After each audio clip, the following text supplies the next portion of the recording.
Good morning. Good morning. Thanks all for attending. We appreciate you being here and honoring the people we're going to induct into the Hall of Fame. I would like to first of all welcome on behalf of the ISC those candidates who are being inducted, their families, friends, and supporters. We appreciate what you've done with us at the ISC and the organization. I'd also like to welcome all Hall of Fame, current Hall of Fame members who are here. We appreciate you showing up each and every year and supporting the event. I'd also like to thank John. John has been our chair of this event committee and also our master of ceremonies, and he does a lot of work putting it together. And I think the ISC can honestly say that without John, we would have a hard time matching what he does. So, really, round of applause for him.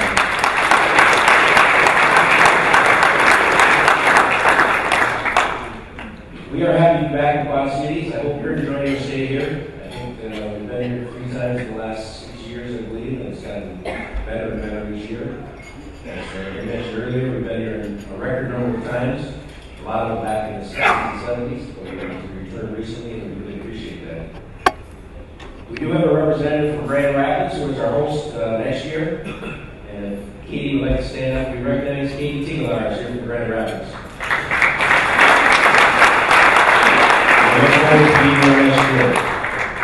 Just like to, on behalf of the umpires, congratulate all the inductees. I need some help. I can't see all the guys down there, but I'm going to go around. First of all, and he's going to be introduced later as a commissioner and as Hall of Fame members. Let's go back to the umpire committee chairman. Our umpiring and deputy umpire in chief of the ISC, Lou Davis. Lou is also umpiring. He's on the field calling balls and strikes. The Hall of Fame Selection Committee. As I call your names, if you would please stand and remain standing until we get everyone here, please. Charlie Smith, El Paso, Texas. Hank Wild, Kimberly, Wisconsin. Wayne Fisher, Iowa City, Iowa. Ray Leather, Staten Island, New York. Les Novak, St. Louis Park, Minnesota. Todd Makea, Calgary, Alberta. Larry Sepper, Mississauga, Ontario. That's hard to say. Kyle Smith, Dixon, Ontario. Dave Weldon, Bakersfield, California. Okay, now these are the guys that screen these nomination forms. All you do, they work year-round working with things, and they do an outstanding job. And we appreciate what each and every one of you do. Let's give these guys a hand. Carroll Forks Foundation was founded in 1995 in remembrance of Carroll Forks, who founded the ISC.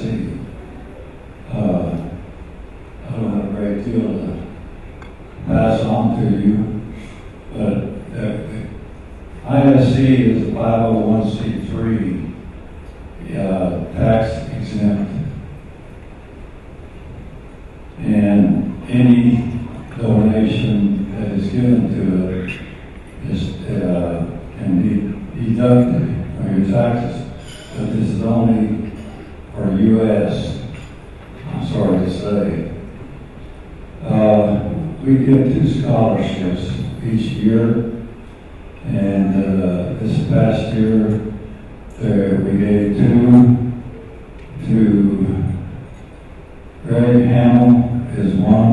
He's from New Hamburg, Ontario. Michael Lewis from Amboy, Minnesota. And there was a motion made in the executive committee to help sponsor the under 21 tournament at the World Tournament.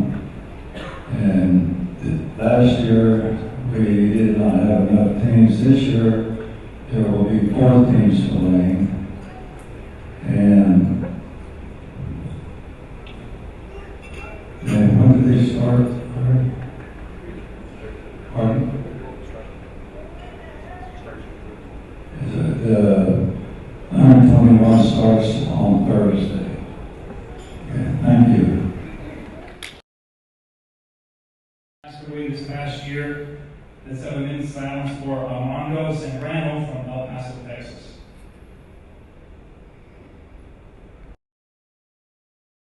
Alright, good morning. I'm Boyd's son, Nick. I went to a lot of the World Tournaments with him and spent a lot of summers at Pace Park downtown. Just a couple memories that I have is the 2003 Worlds. I was bad boy for Broken Bow, and my dad was umpiring, and that was the last Worlds I was out with him because I started football the next year and wasn't able to go out and play. Just the memories of one morning, Broken Bow had a game at 3 in the morning, and so my dad let me sleep in the umpire room, and then when it was time, he woke me up because he had the game before, and then I came out that with Broken Bow while he slept in the umpire's room, and then we ended up driving back to the hotel at it was 5:30 in the morning. As soon as we got there, we crashed for the most part of the next day. But it was just always nice to see how fair my dad was with umpiring and how much respect he got from all the other coaches and players and all the other umpires, and just meeting the brotherhood of the umpires that are there and seeing all the lifelong friends he has and all the men that I looked up to throughout the summers while traveling around the country with them, whether it was Wisconsin, Canada, New York, or other parts of Pennsylvania. It was always just really nice to see the respect he gave, but also the respect he had in return from everyone else.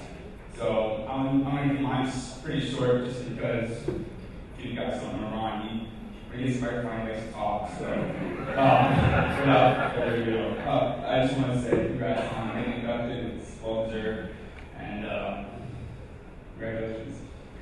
And I had the privilege of working in 19 world tournaments umpiring with Tom. And the third person was here from El Paso, Makea, and that's when we were a team. And Tom was sort of the leader of that team. Even though he was the youngest in here, he was the leader of our 3-9 team, which doesn't happen anymore. Positives, negatives, I don't know. But I know when we went on the field, we were our only friends, really. We got along with everybody, but Tom really led the way.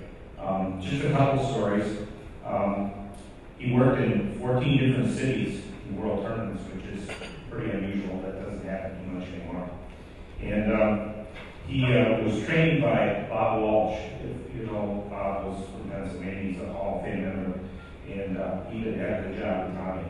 And maybe I got a hold of him and we started screwing him up a little bit. But he really stayed with it. So, and in his bio, there's a paragraph there that I think symbolizes all umpires, really good umpires, in fact.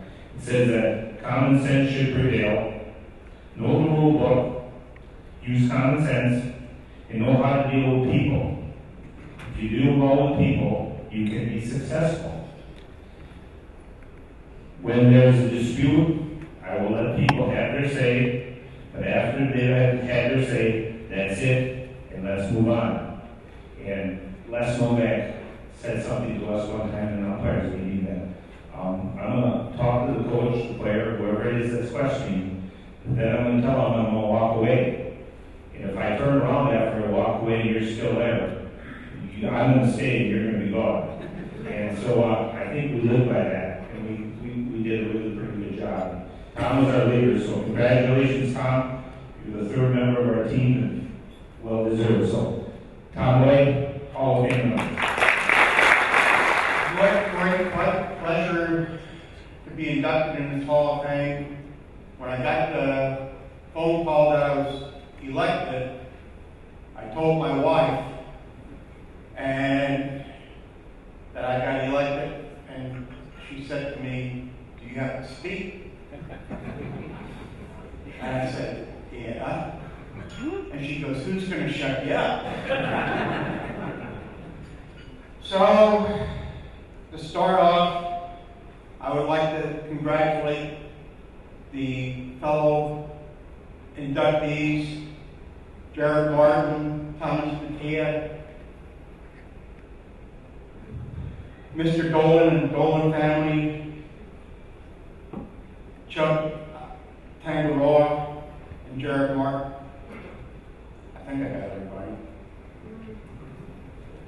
Whether you're a player or an umpire, you never think that this will happen to you because you just do it for the love of the game. We all do it for the love of the game because we like what we're doing.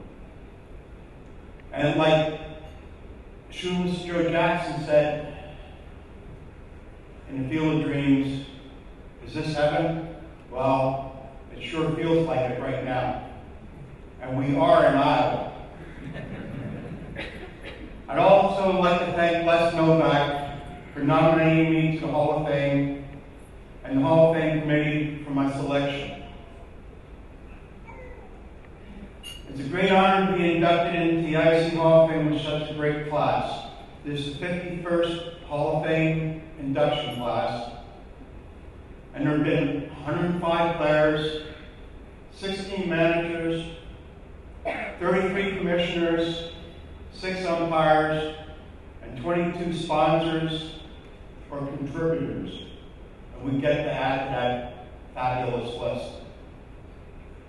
Nick and Britt, thank you for being my presenters. I'd like to thank my brother Barry, who worked a lot of games and got me involved in umpiring. And he worked 2 world tournaments in 77 and 84. Him and Bob Walsh, who got involved with me to do softball, because at that time I only wanted to do baseball. And Bob took me up to Owen Sound back in 78. And I had the pleasure of working one of our Hall of Fame members before anybody ever even knew him. And that was Brad Underwood. He was pitching for Goodyear Tire out of Owen Sound. And the only people that knew Brad at that time were the people in Owen Sound.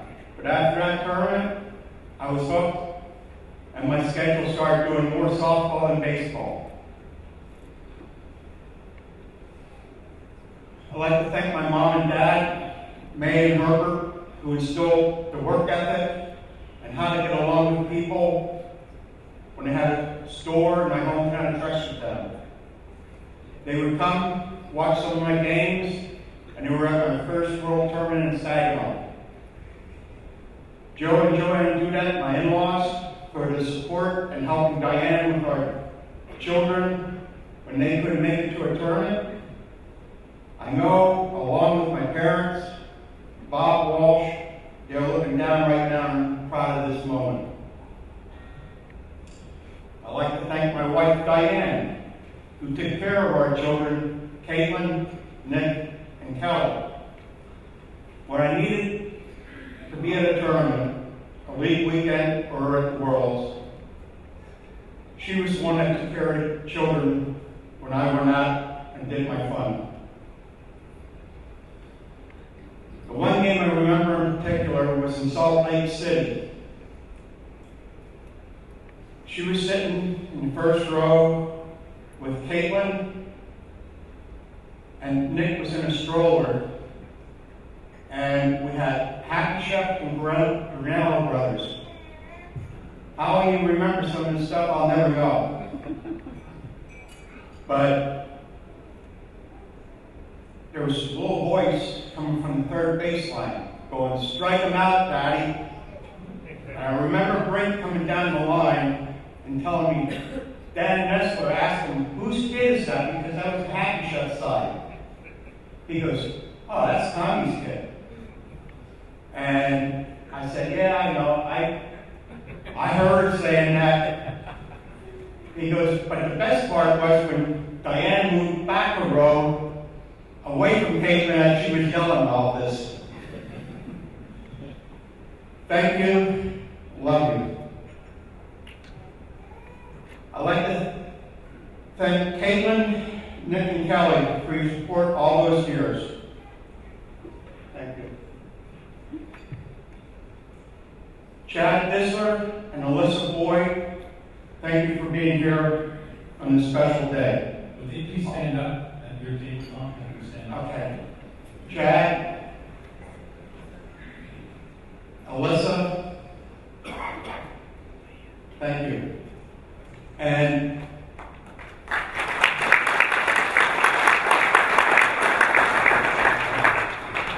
Caitlin, Diane, please stand up. And Kelly. And our grandchildren, Kyla, Kenzie, and Kaylee.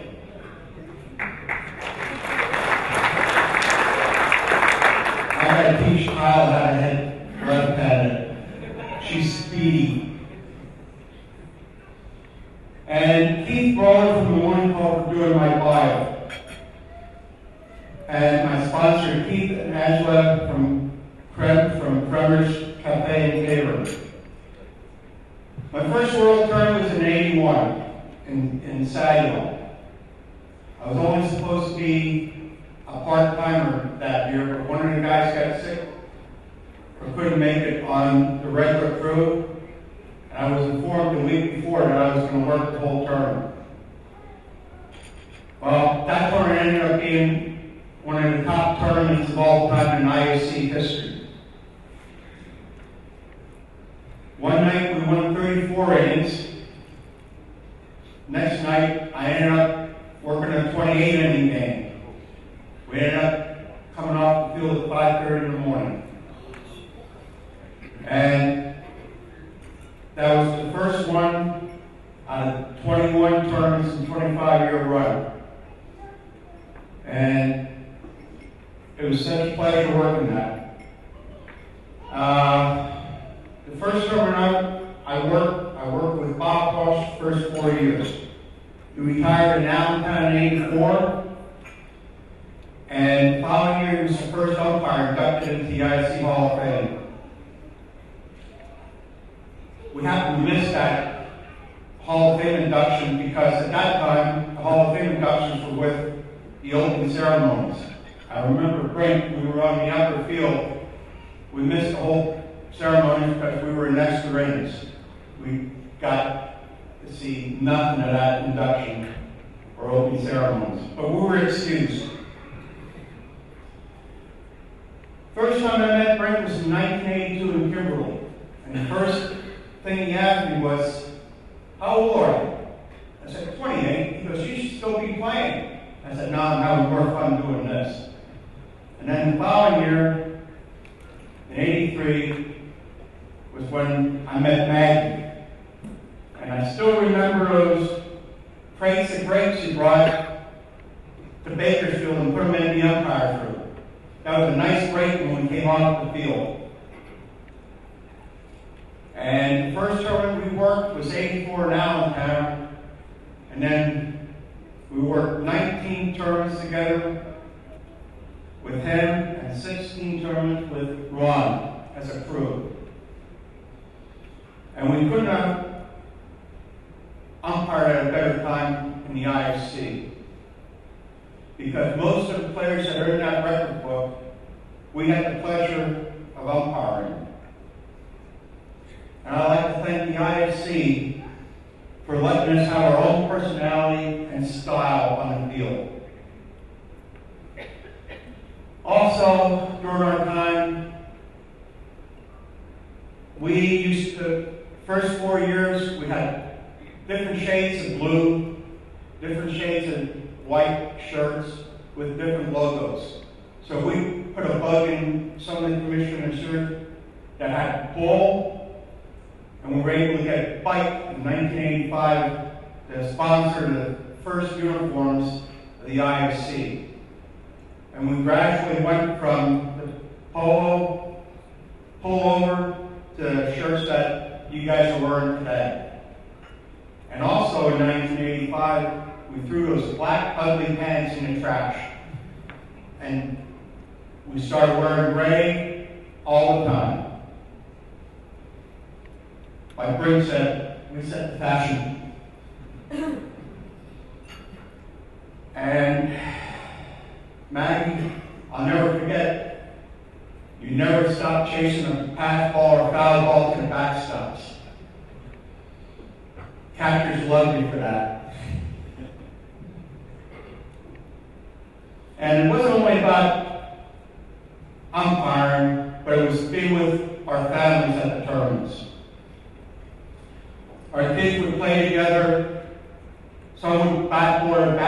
for teams, and they used to tag foul balls at the ballpark, especially at Kimberly where they got 25 cents for a ball in a return.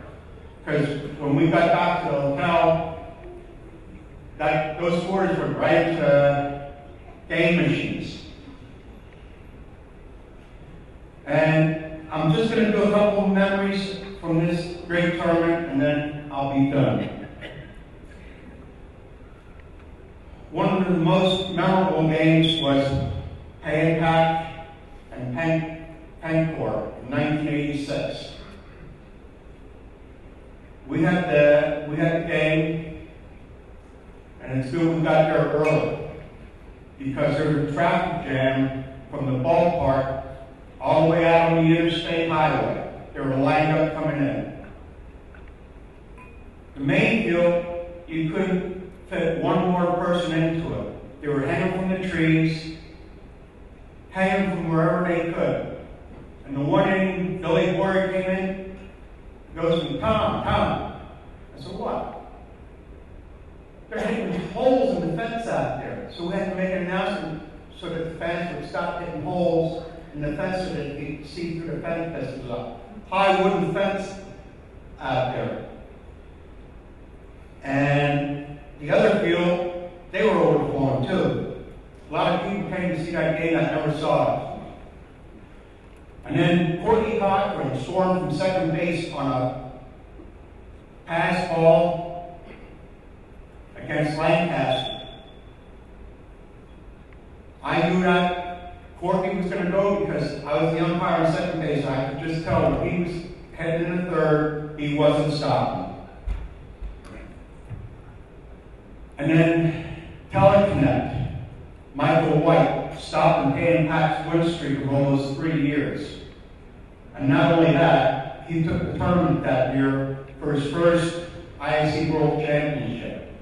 And nowadays we all see why he coached in Oregon.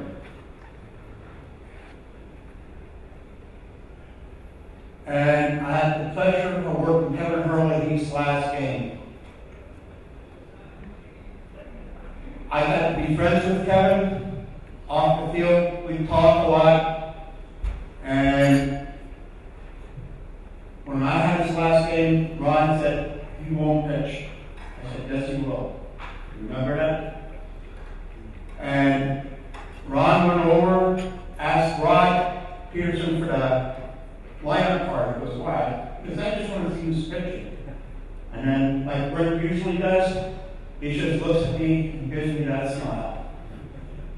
And later on, we didn't know that was going to be his last game, but I came out of the umpire's trailer, and Kevin was having a beer, and he had a beer in his hand. He goes, this is for you. He said, you worked my last game. And I'll always remember that. And then the last really good one was working the championship game up in Victoria in 90. Jimmy Moore's comeback against Sioux City. You have two guys that are supposed to put down a sacrifice punt. They don't get it down. Both of them hit it out of the park. The one was in the 10th inning, and he's the game winner. Stuff like that you can't forget. I'll never forget these things, and I'll always cherish my time in the ISC. Let's go watch some softball this afternoon, and I'd like to thank everybody for being here. Thank you. Todd and Dolan Murphy family, some of you weren't really familiar with following the bracket. Well, here's your schedule. After this is over, go to your rooms, get in your belt clothes. We have the 1 o'clock game, and then after the game, you may want to kind of move over to Diamond 5, because the 3 o'clock game will be New York Rounds, one of the top teams. And then at that field at 5 o'clock will be the opening ceremonies. So you'll have a good seat for that. Robin's going to do the presentation for Dan. I grew up in the 800 block of Watson Street in Raw, and Dan at the same time was growing up in the 600 block of Watson Street. So we've kind of been lifelong friends. And over the years, I've read and learned so much about Dan, about his kids, his grandkids, everything they've done for the community. I know a whole lot about Dan. I can tell you some really good stories. Nobody can celebrate St. Patrick's Day like Dan will. But it's just a pleasure that he got recognized today, his family got recognized. They sponsored him for 30 years. It was just so well deserved. Thanks. Very happy to be able to introduce the Dolan family to you this morning, but I have to touch on a few things first. I'm going to touch on the Aurora tradition. Aurora tradition started with the Seal Masters, who had a team from the late 40s through the 60s. And I'm very happy to see that there's 3 ball players from the Seal Masters team here to help celebrate with the Dolan family: Frankie Hurt, Bob Aaron, and Bob Christensen. Also, the tradition went to next came to home savings in the 70s and 80s, with us winning the World Championship in 1980. Bill Pfeiffer and Mike Drew, myself, were on that team. Mike Drew is still playing on the Dolan Murphy team, although he's a little injured right now. First injury of his career, I believe, right, Mike? I'd like to tell a little quick story about how gracious the Dolan family was to the Raider family. After World War II, my father was coming back. He needed a place to stay, so he stayed with the Dolan family. He came in one night after a night out of town in Aurora and was trying to sneak in, not to wake up the family. But for some odd reason, he started walking on his hands, fell, broke the coffee table, and I didn't hear the story after that, but I sure hope that he gets paid for that. If he doesn't, I'll take care of that. It was like 31 years ago. We were finishing up the season, and we were told our sponsor was not going to sponsor our team anymore. So we were devastated. We had a good young team. We had a couple players that had played with the home stadiums team. We had 2 really good young pitchers. We wanted to up our schedule. We wanted to play 80 games to 100 games, which was the norm back then. But now we're without a sponsor. So I went over to my father's house he's our general manager, did everything, kept the book, called the umpires, made a schedule, called the hotels, did everything for us. And I said, well, Dad, what are we going to do now? And right away he said, well, I've already called Mr. Dolan. We have a meeting with him tomorrow. We explained to him what we needed in a sponsor. He was, without hesitation, said, I'd be glad to help out. So here we are 30 years later, and 30 years is a long time, no matter what you're doing, but 30 years of sponsoring a bunch of older gentlemen in a sport that they all love is remarkable. He's still a sponsor. I know that I speak for all the past, present, and hopefully future Dolan Murphy players. Thank you for being Dolan and family, for keeping us playing the sport that we truly love, the great sport of Fastpitch softball. I'd like to introduce the Dolan family right now. Daniel D. Dolan, Daniel T. Dolan, if you might stand there. Ryan Dolan, Ryan Dolan. He's can't be right now. There we go. And Jarrad Dolan. Thank you very much. Thanks, Todd. It was Nettie. It was a wonderful introduction. I wanted to thank the ISC selection committee and Eddie Kerr for getting us in the mix. This is truly a heartfelt honor that our family feels greatly about. As they've indicated, we've been involved with Fastpitch for a long time, and to become a part of this illustrious group is truly a memorable honor.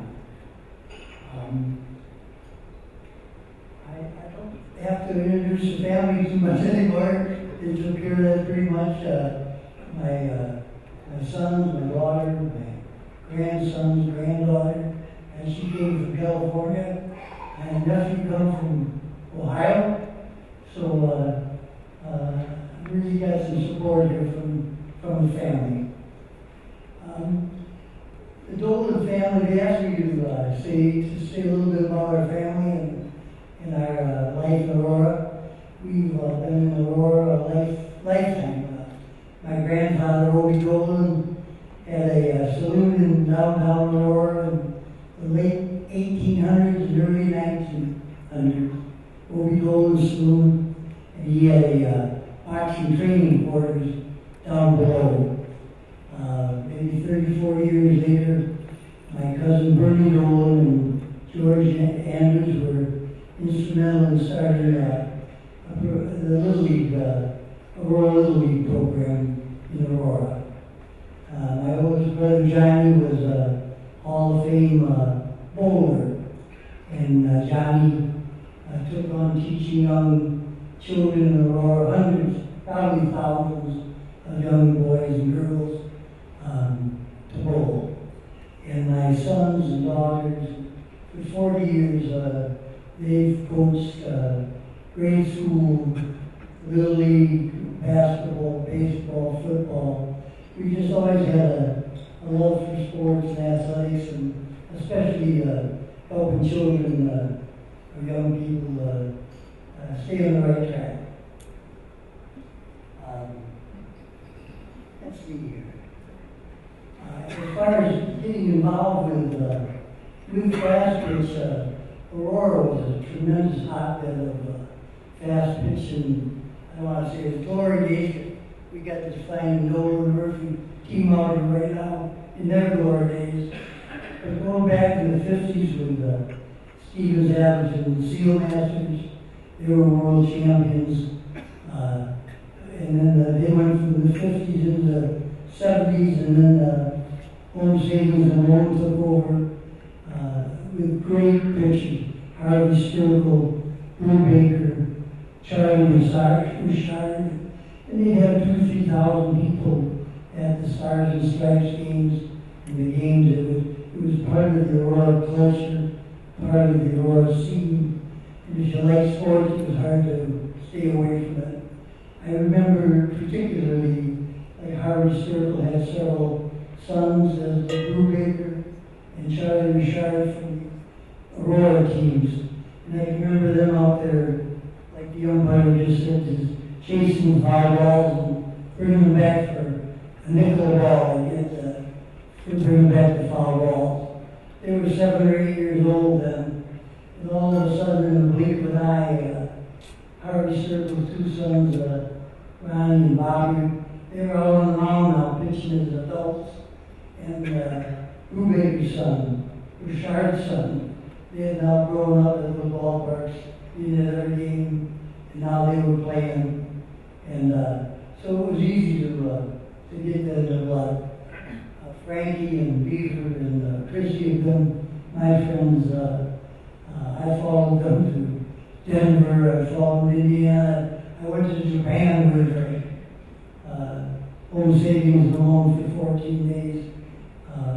Back, it was just part of the Aurora culture, and I just created, had many great friends in the baseball. Billy Pfeiffer's here also, another great ball player from the Aurora area, and Home Savings alone. Myself, I was a mailman. I was on a destroyer in the Korean War for 4 years. Came back and went on the fire department for 5 years in Aurora. And I always wanted to sell, and I started into real estate. We started a strictly commercial industrial real estate firm, and my sons came with me as soon as they were old enough to get a license. They've been with me 40 or 50 years, I think. Not quite that long, 40 years, anyway. And so it's been a great family affair. My sons, my daughter Kara, she was in Arizona, but she was a salesman of the year there in real estate, but she didn't, I think she was doing that to please me. She didn't please herself, but she still did well. Let's see here.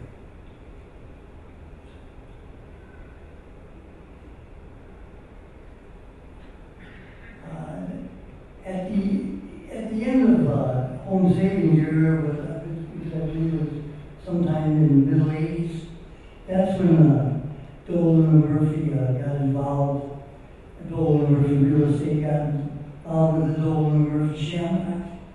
And as Robin said, Bobby Rader, his father, had been a good friend of my brother. He went in the Marines together in World War II. And so we've been a family affair, and the nuts and bolts of Dolan Murphy have greatly been Robin Rader and his family, as they indicated. He's been with us for 30 years, and I always admire the tenacity and the stick-to-itiveness of these great athletes and ball players. They're going every week, and their families who put up with it, and usually are there with them. It's a beautiful thing to see.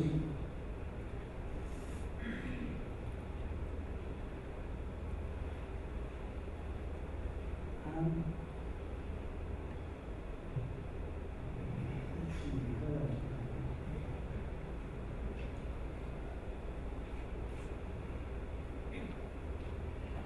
The Dolan Murphy teams, over all of these years, I can never remember a time that the ball players, the coaches, haven't been a great honor to Dolan Murphy, to the community of Aurora. They've always been, had great dignity, and some great athletes have gone through and still do through the team in Aurora and Dolan Murphy. And the Dolan Murphy family has been a benefactor. So I guess in closing, I just want to say I remember George M. Cohen in Yankee Doodle Dan saying, my mother wants to thank you, my father wants to thank you, my brother Jimmy wants to thank you, my daughter wants to thank you, and I want to thank you. God bless you.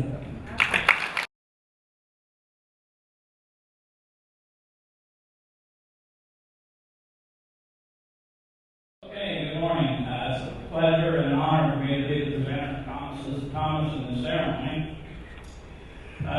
Thomas played for Broken Bow for several years, and we heard about Thomas in 1996. He was recommended to Doc by Jarrad, Martin, and Jimmy Seaman as a player. He was pitching a little bit over there, but they said he was a lot better player than pitcher.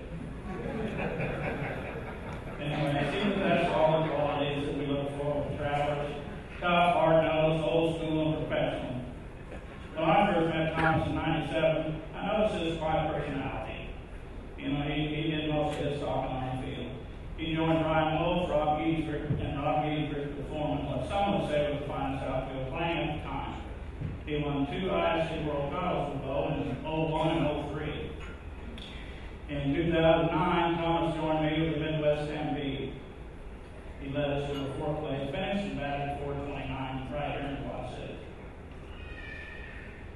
I'm not too much of a storyteller. In 2002, I wasn't able to attend Neil Film's first shootout.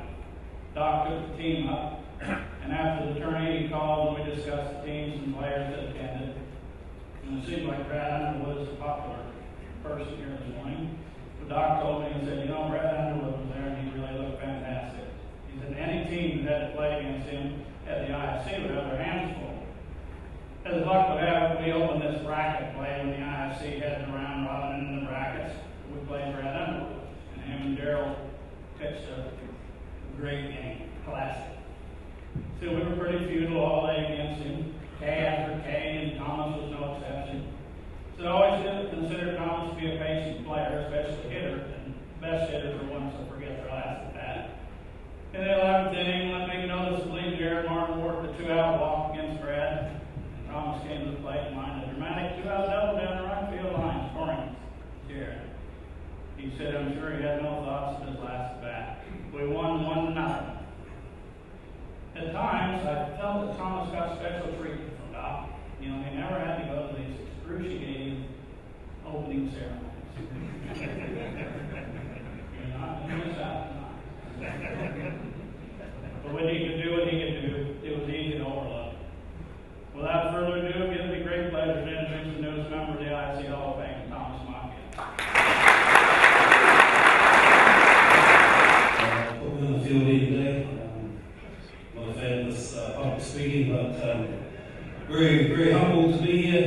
Very honoured to be part of this special group of Hall of Fame members.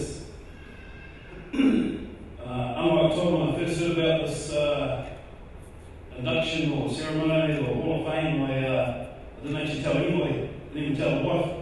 I got the letter and just sort of left it on the table, and one day she ran into it, so that's how it came to be. Congratulations to my fellow inductees today, very well deserved. To my player inductees, Todd, congrats on an outstanding pitching career. And to my good mates, Chubby and Jarrad, as we all know them as ball players. Congrats to you boys too.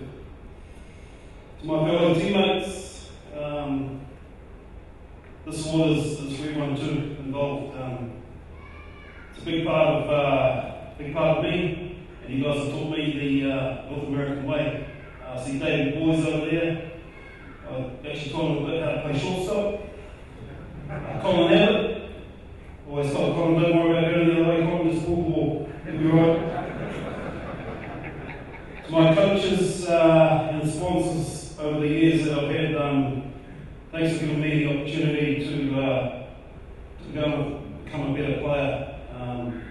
Thank you very much. To Coos, thanks for today. To Jack, thank you very much for sponsoring our team and our families here this morning. To my wife, thanks very much. I've been coming out here for 14, 15 years, whatever it's been, and while I've had fun, she's one being at home, being mum and dad, so thank you.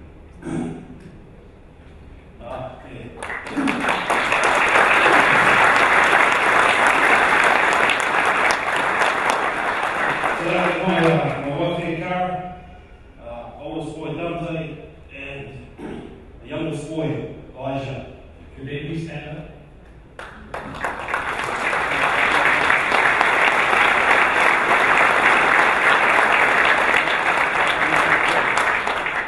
I had to send my little boy back home after the Junior World Series for get back to school.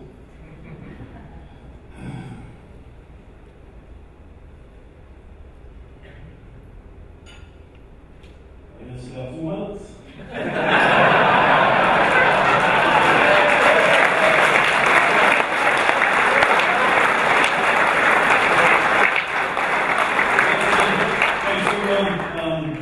Thanks to the panel for selecting me. Yeah, thanks very much.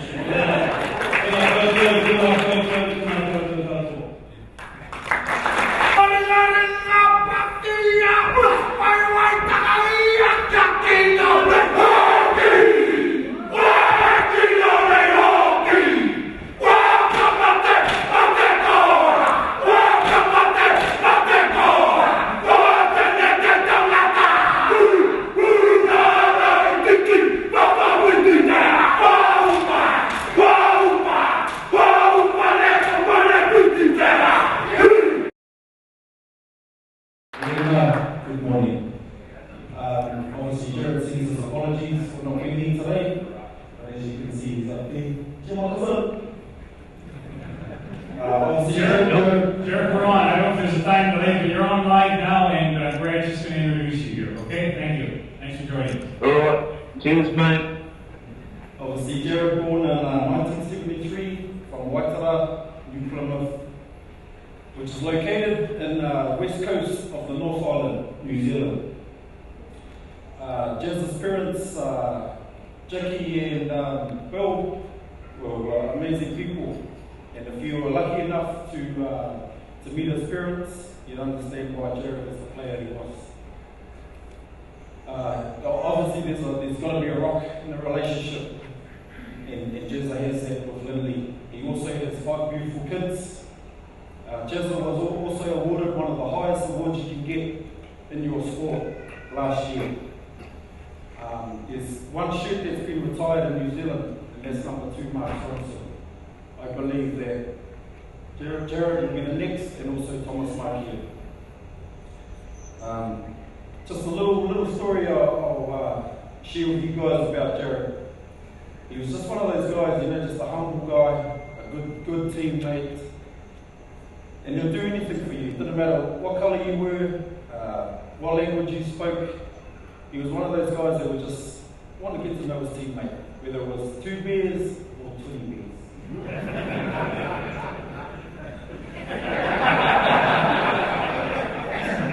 There's also a little story that, when everyone gets nervous, gets butterflies, but Jarrad, for some reason, was just one of those one-of-a-kind guys. He'd always, 10 minutes before game, he'd be in the corner of the dugout, bent over the rubbish bin, just letting us know what he had for lunch. He was just one of those guys that would let it out. But anyway, my cousin Jezza, congratulations, my man, well deserved. To the ISC, welcome to the Hall of Fame, my bro. Thank you very much. Thank you, Jarrad. Jarrad, first, what time is it where you're at? She's about 3 a.m. in the morning. Well, thanks again. Any other members of the family up with you right now? Just my wife here. She's the one thing that me to wake me up, and I missed a couple calls from Chris, where I'm lying now. Good to be here. Okay, well, thanks very much. So I hope you heard all those nice things that Brad had to say about you, and we'll turn it over to you now. You've got our undivided attention. Thanks, here. Hey, thanks, Captain. I knew you had it in you, mate. Just Brad did text me a couple of days ago about sending some messages over, and just sent a text saying, you got something for me? I need some information on you, and I just thought, no, I'll let it be, and he could wing it, and he'd obviously do okay. So, cheers, big, and I guess to people here, congratulations to all the inductees this year. Obviously, it's a huge honour, and well deserved. Thomas, my mate, is there, couldn't be there with you to share this moment, man, but we're kind of here. Todd, a great, opponent over the years, and you're also a worthy teammate, and I guess a lot of people would have seen you over the days and over the years, and what a great performer you were. I met Todd back in 1992 when he was with Aurora, and it seems like yesterday when I didn't meet you, mate, but she's almost 20 odd years ago now, and if you look a bit upstairs, you may not be able to see, but the old grey hairs are starting to come out now, and that's proof in the pudding that it's been, it was a long time ago that, we first started playing over there.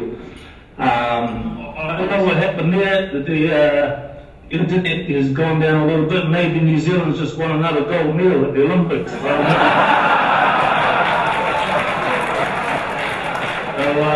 Hopefully that's the reason why it cut out. But that's what I was just on from before.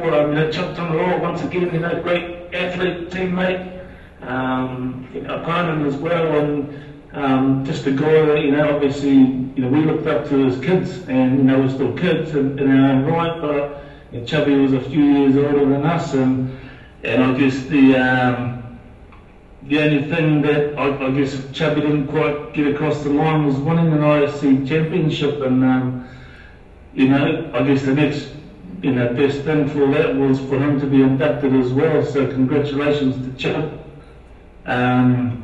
and I guess the other inductees, Mr. Doyle, our umpire, and obviously the Dolan family for their services to the sport. But I guess really I'd like to just thank the ISC, the people that who put my nomination forward, and just I'm very, like I said, humbled and honoured to have been given the opportunity to play in what I thought was probably one of the toughest competitions in the world, and to spend whatever it was, 18 odd seasons over there was, for me it was a great experience. Just the people that you met along the way, a lot of friendships were made over there in your country, and it's just one of those things that I'm sure myself and everybody else will agree is that there'll be a lot of memories that relive in years to come, and obviously to my teammates, this is obviously not an honour that you're given without obviously having a team and the teammates that I have been involved with over the times. I did have a few clubs that I played for, so probably more clubs than Jack Nicklaus, some might say. But just one of those things. It was striving to be the best, and wanting to. Obviously, the ultimate goal was to win an ISC championship, and I was fortunate enough that I was involved with great teams, and got across the line. I think in about half a dozen times. So I proudly sort of put my rings on display in my bedroom, and because that's all I have to live by now is just the memories of playing over there. To my sponsors, the managers that I was involved with over the years, thank you very much to them for obviously, having faith and trusting. I guess it was back in the day, it was Michael White. He was the one who drafted me across there, and for I guess listening to Whitey and and for somebody to give us an opportunity to play. And I suppose that only came from a little bit of misfortune back in '92 when the passing of Paul McGann and Steve Schultz. Sioux City team were a couple of famous and valuable members due to their tragic deaths, and I was fortunate enough to be given a call to replace them, and I think that's where it all started. So I was very, thrown in a team that was full of stars, superstars at the time, and if there's a few young guys in there sitting in the room tonight, it was one of those times where we almost took it for granted and being involved in such a great team, and I learned a lot from sitting on the bench, because that's all I did, and that was obviously by not doing the hard work and just thinking I could get by on pure ability. So that was a good learning curve for me, and just moving forward, we learned that we need to make the most of the opportunities across there, and for us, as Kiwis coming over to the US to play, I think that it helped us as a country, as players, to develop and to obviously make our game a lot stronger, and I think I believe that we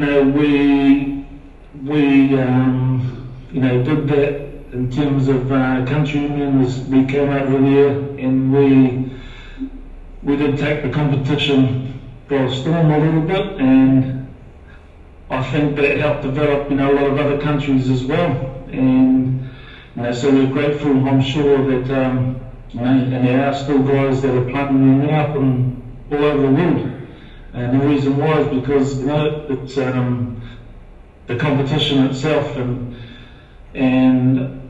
I know there's a great history of teams, players, coaches, what have you, but I just think that the IC have done such a wonderful thing for us athletes, for the people that, you know, come to watch, the fans.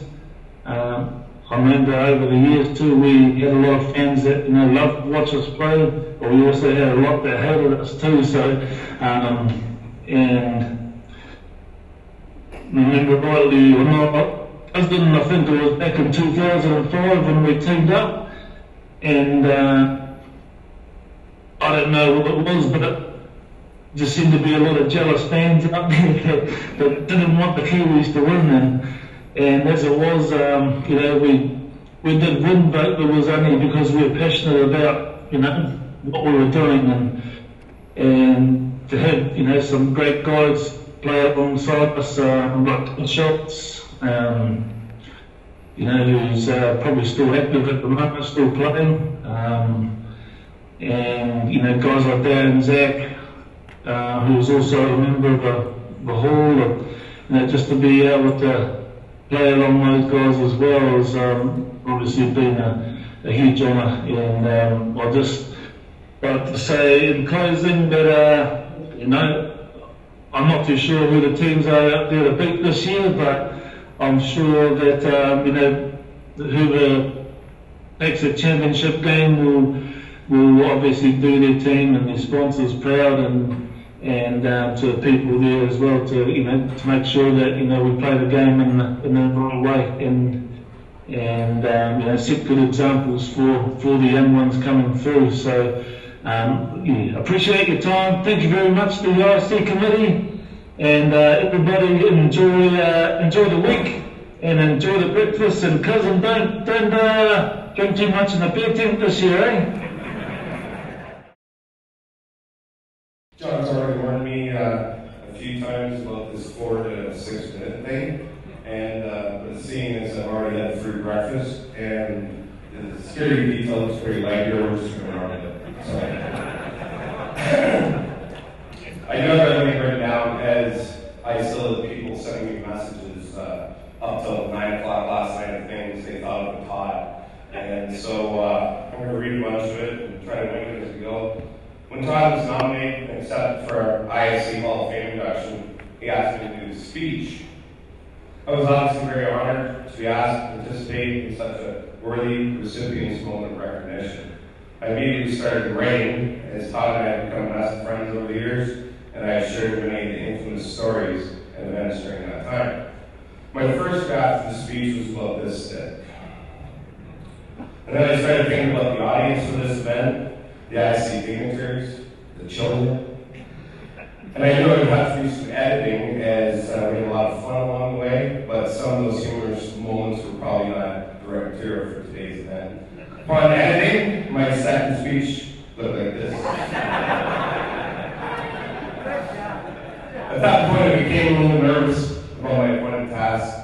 I told Marty about being a little uptight because I really wanted to get it right for him. His answer at that time was perfect. He said, if you're not doing it from the heart, then you shouldn't be doing it. So that's what it is, shooting from the heart and from the hip today. Obviously, Todd's numbers speak for themselves. 6-time IC champion, 9-time IC All-World, 3-time IC pitcher, and the list of his personal accolades in the game goes on and on. His numbers alone would have secured him a place in the Hall of Fame without a doubt, but his numbers aren't the reason I'm standing here today. Although I do appreciate his assistance in contributing to my own personal ring collection. The reason I'm here with so many of you is because of Todd Martin the person, the teammate, and the friend. The rings, the plaques, the trophies, the medals, all sit in the drawer now, or under dust in the storage box. Actually, except for Todd's, which are in a large glass display case with a shiny light on it, right beside his bar in the basement. But in all seriousness, I got to know Todd as a person, and Todd as a person is the epitome of Hall of Famer. His ferocity in the 8-foot circle throughout his career was more than equaled by his sincere love for the game and the people involved in the game. Todd was, and simply is, fun. His infectious personality has touched many of us. It didn't matter whether he was come off the diamond after a heartbreaking loss or a huge win. You would always eventually find Todd conversing, laughing, and telling stories in a large group of teammates, opponents, coaches, and fans. People flocked to Todd because he made them smile. He made them laugh, actually.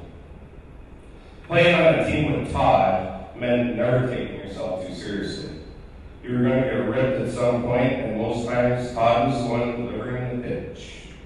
He would poke fun with all, and gratefully receive the same verbal abuse from those around him. He played the game like a kid, the way it's meant to be played. And he enjoyed the company of the people in the game as much or more than the game itself. He believed in building a successful team-like chemistry over talent. Not every team Todd played for had talent, but he understood that it took more than just individual talent to succeed as a team. He eventually sold our tremendous sponsor, Jim Hall, here with us today, that nobody wins anything important in June or July. Right, Jim? The early tournaments during the season were about building team chemistry, about forming a bond.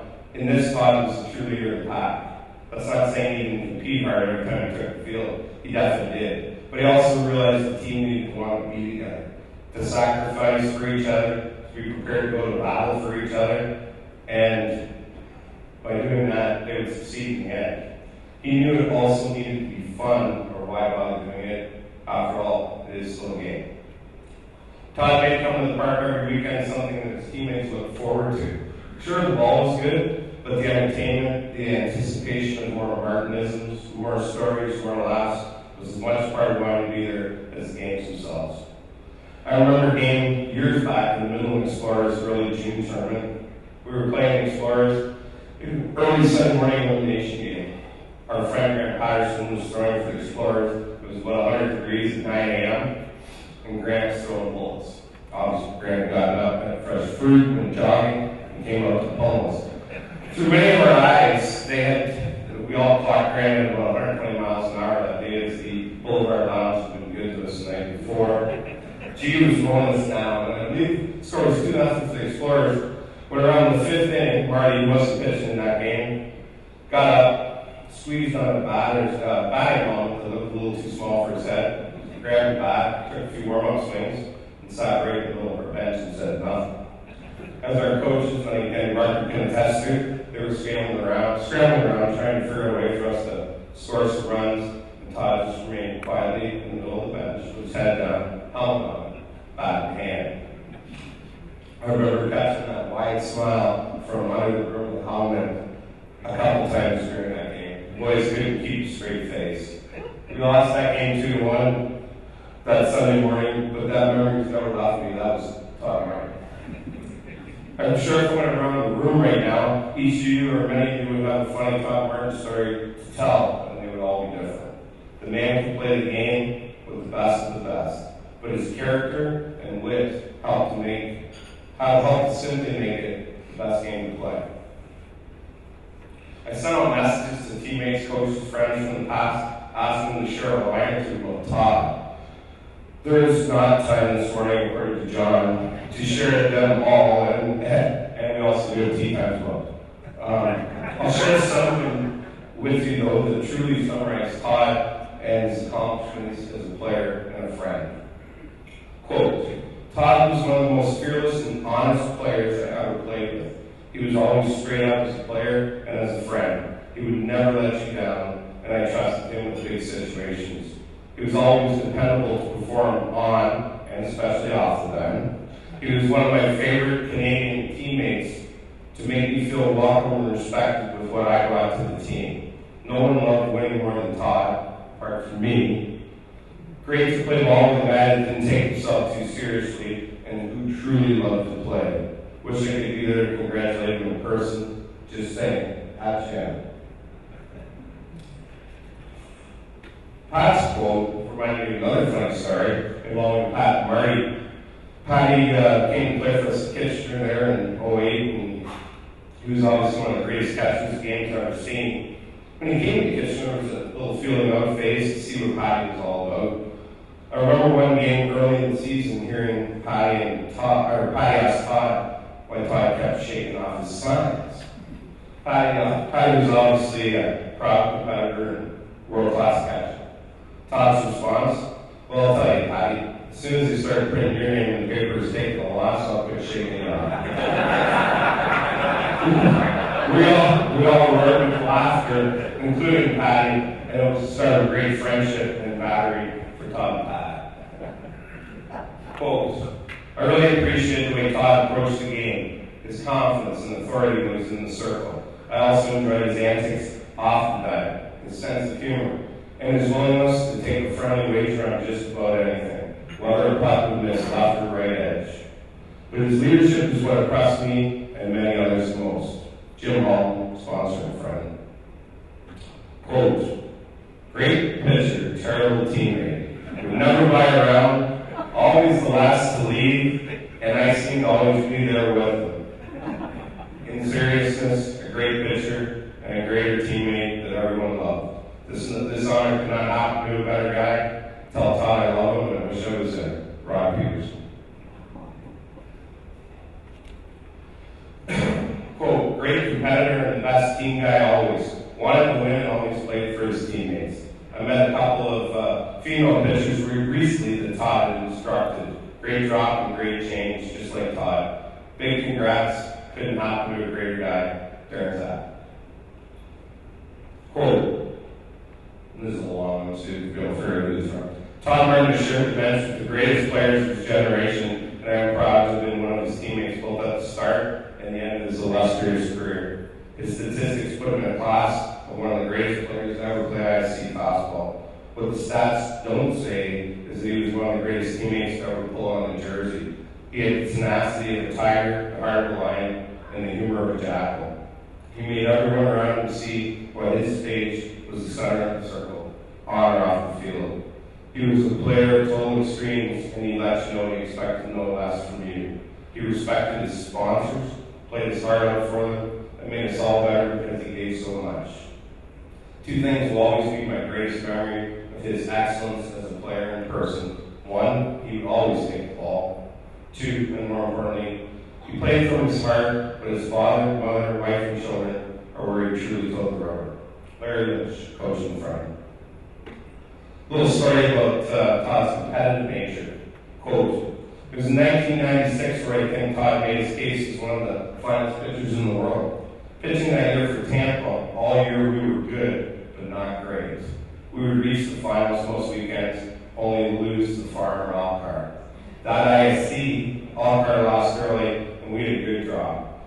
Farmer Alcar, led by a record-setting Colin Abbott, battled back, winning 13 games to the losers bracket to face us in the final. It was Todd Martin versus Michael White. Sean Reichek led off the final with a single, and Colin Abbott immediately followed with a two-run shot to put us down before we knew what happened. I walked to the circle to talk to Todd, and he was pretty fired up. I said, I think we need to make them a little more uncomfortable.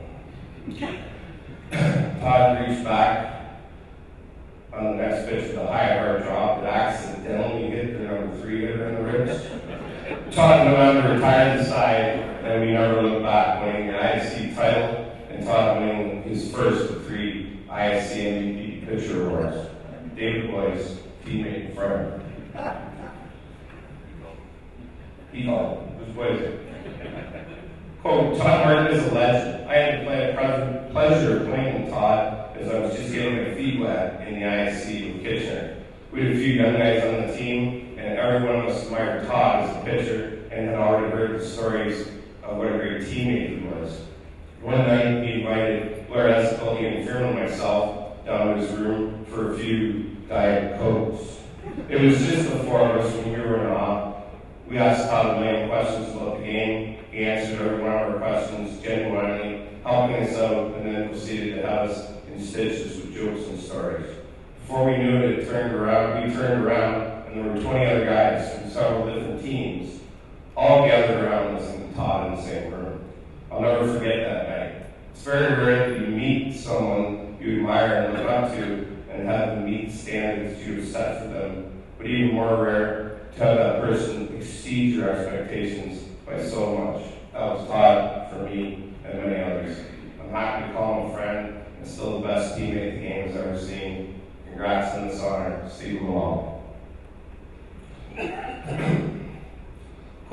I have had a good fortune to play with Marty on a few occasions. Everyone was memorable. Being a teammate of Todd's, one learned very quickly that Todd gave his best every time on the hill. No one wanted the ball more than Todd. At times he would step over people to get to the mound to throw.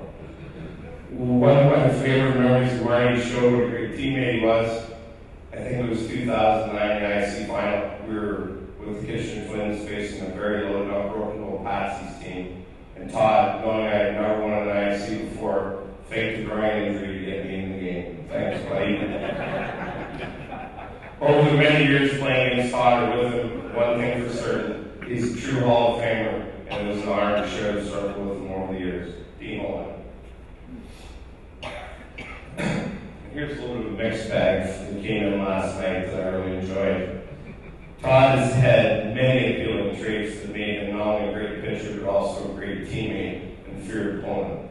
Smarts on the field. Everyone thinks Todd was so smart when it came to pitch selection. He once told me it all came down to self-preservation.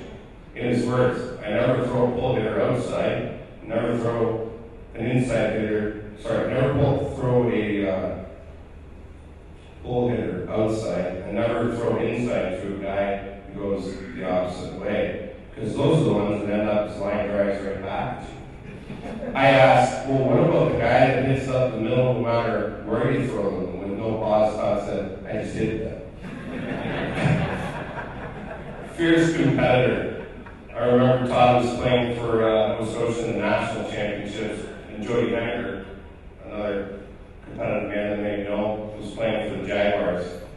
Todd had accidentally hit a few Jaguars in that game, and at one point when Todd was covering third base on a play, he was close enough to their bench that Jody yelled out at Todd something about the 3 batters that he had hit. Todd responded back, that means I have 6 left. Awesome teammate. During the summer when the Kitchener River Shark Twins were trying to three-peat at the IC, he hit me square in the pitch yard door in a local Oshawa District League game. To his defense, he said he was trying to throw behind me and his radar must have been off a bit.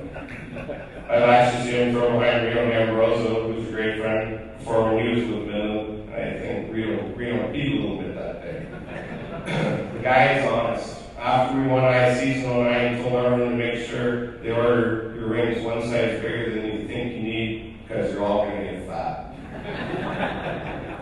He had heart, not many knew, but Todd tore his groin in the semifinal of the 09 IC, but demanded to start the final. He threw 4 shutout innings without being able to throw his devastating changeup, because that was the pitch that hurt him the most. His roots. Hard not to mention the guy that started it all for Todd, Chris Popovich, brought him from Bracebridge as a midget or junior to play with his age 14. Pops had success bringing another Bracebridge kid named Mike Crawford down to play a few years prior. Pops coached Todd junior in the local Diop Men's League for many years, and they remained close friends until Pops passed away last winter. Pops was Todd's biggest fan and always referred to him as that frickin' Martin, and laughed. Pops was looking down on Todd's smile today and telling all his buddies stories about his star pupil. And all those came from Grant Patterson, teammate and friend. I talked a lot today, just ask John, about Todd as a person and as a friend. And as Larry Lynch touched on in his quote, I attribute Todd's positive character to being a man of good roots. Todd has mentioned many times to me what a positive and supportive influence his parents have been throughout his career. His father, Gary, was his youth coach in Bracebridge, teaching Todd the game and setting the initial foundation for his illustrious career. Gary himself was a legend for many, many years in the Bracebridge men's fastball league. I'm very pleased to welcome Gary and Dolan Murphy to this event today. You should be proud of the wonderful person that you have raised. Today's celebration is the culmination of a job well done by both of you. Great job, Mom and Dad Martin, and thanks for giving me a great playmate. I also know that Todd's wife Nikki, daughter Jen, and son Chase wish they could have been here today. Todd's love and dedication to the game of fastball pales in comparison to his commitment to his family. I've had the pleasure of getting to know the Martin family very well over our years of friendship. I consider them all to be part of my family. I've also enjoyed recently watching Todd's world come full circle. After spending a winter on the ice assisting with his son Chase's hockey team, Todd's taken great strides towards breathing new life into the Aurora Diggers Girls Softball Association. He is currently the head coach of the U10 travel team there, where his daughter Jenna is the flame-throwing leader of the pitching staff. I expect to see Todd on the diamond educating young minds for many, many years to come. And one last event that really signifies what Todd was all about in this game. For years, as our careers were winding down, some faster than others, Todd always said when it's over, I'm going to arrange the Martin Shuffle. The Martin Shuffle is a golf event heading into its 5th annual in November that basically Todd has created. He organizes, he sets it all up. And 12 or 16 old fastball buddies from as far east as Newfoundland, as far west as California, as far south as Texas, Ontario, Alberta, all get together every November just to be able to spend some time together once a year after playing together against each other for all those years. So, Todd, cheers to you, my friend, and this well-deserved honor. This one and 2 more are right here. Ladies and gentlemen, Todd.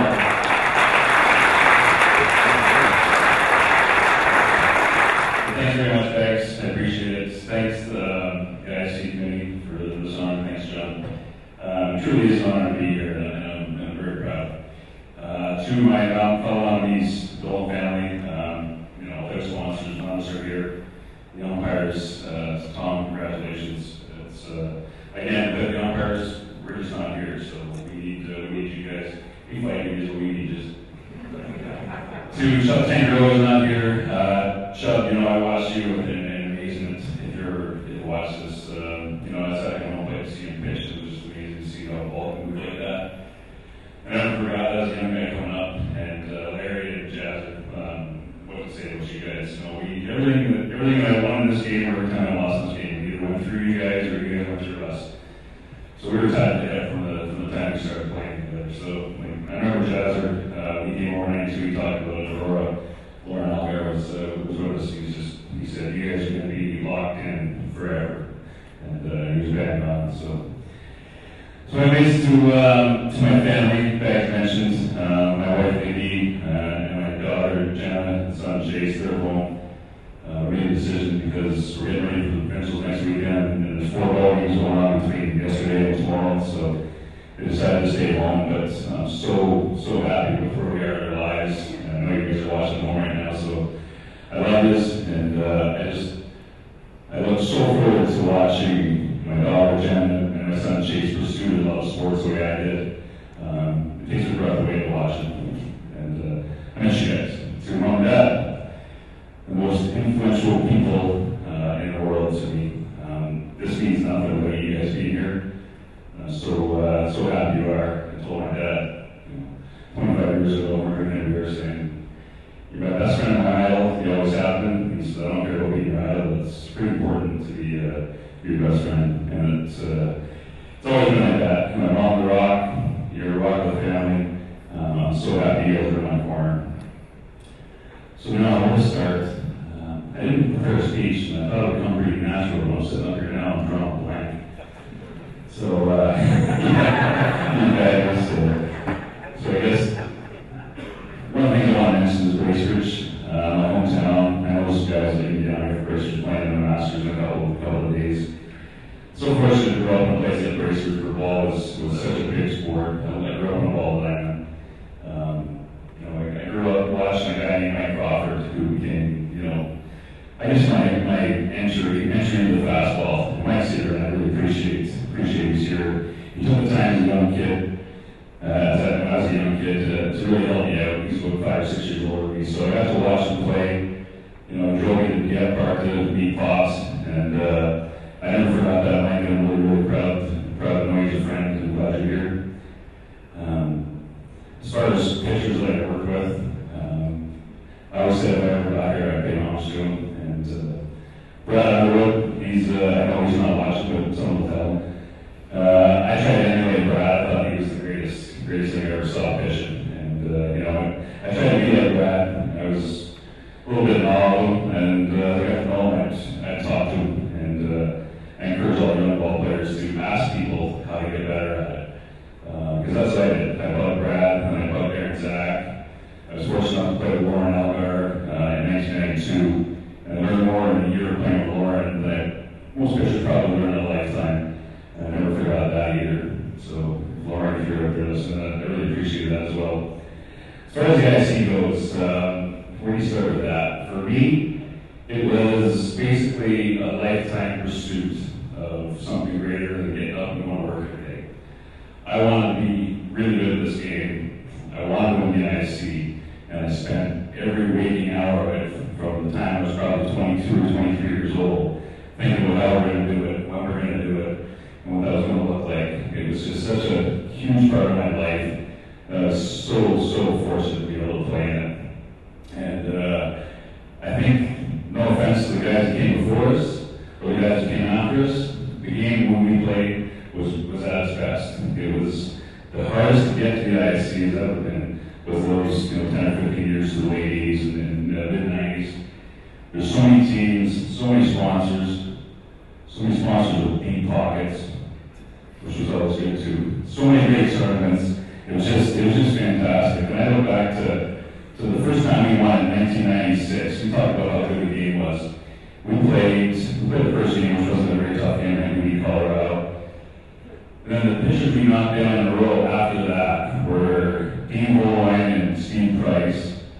And we went to Meredith, and then we went to Paul Albert and Jody Henger. Then we had to go to Darren Zachary in the Phoenix game, and we played Michael White and Pietnik in the final. So how's that? I went Michael Gager. Michael didn't have a very good afternoon, but he threw 2 pitches, I think, but Michael and Peaches. So you talk about how good the ball was then and how good the teams were. It just blows your mind. So the last thing I'm going to say, we're going to get back on time here, is all of this was done with my teammates, which meant everything to me. So this game allows you to start at a young age. You're playing with some older guys, and then you last, run the gauntlet. So you got about 30 or 35 years of age groups that you're talking about. So you start when you're 20, you're playing with 40-year-olds, and you finish when you're 40, you're playing with 20-year-olds. You got a long time there. And I think someone mentioned it earlier. You play for a long time, but you talk about guys like, I'm looking at Brian Patton and Charlie Henderson down here today. I was 20 years old. Those guys were, probably mid to late 30s at the time. They were, legends of the game. I was just in awe to talk to them, and now they're here. And then I look at Steve Lawley and Jason Hill, they're here as well too, right? So they came out and they look at me when they started, and they got big goal eyes. They go, yeah, this is Todd Redden. That's 30 years of experience right there that you get to play with, you get to know. And all of you guys, and there's dozens and hundreds, and Abby's here, and Butter, and Grazer, David, you guys all come down to this thing. It means so much to me because I did all this with you guys in mind. Because without the teammates and the love and friendship we had over the years, it just wasn't as important. So that was one of the biggest and best things, and still is, of my life. And this is for all you guys as well too. The sponsors that I had, I mentioned everyone plays on a bunch of teams in the course of the career, but I really want to single out Rod Peterson and Jim Hallman, the Hallman family. So everyone should, at some point or another, got to know Rod or play with Rod, because he was just that big of a personality and that good of a guy. I think Butter talked about farm material in his speech a couple years ago, and I think I embodied that. Good, bad, or otherwise, it was pretty special to be a part of. And then when I got to play with Jim Hallman, Sue Hallman, and the Kitchener Hallman twins, it was just a very, very special time in my life. We had such a good family feel of that team, and it's just I really appreciate sponsors. I said it earlier. Without you guys, we don't exist. And Rod Peterson and Jim Hallman were two of the very finest. So I think that's it. If there's anything else, I'll Thanks. I'm truly honored and proud to be here. And along with the ISC, it was a huge part of my life, and I hope it's a huge part of everyone's life going forward. Thanks.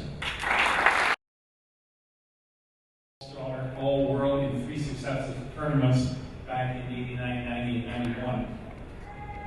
Next. And with Owen Park, California, Guanella Brothers, which was a power team of their era, they finished in the Final Four 3 straight years. In 1989, he threw no-hitter, striking out 32 batters in a 15-inning game. He led all the pitchers in that tournament with 98 Ks in 51 innings of competition. He was inducted into both the New Zealand in 2004 and the ISF, International Softball Federation Halls of Fame, that second one being in 2011.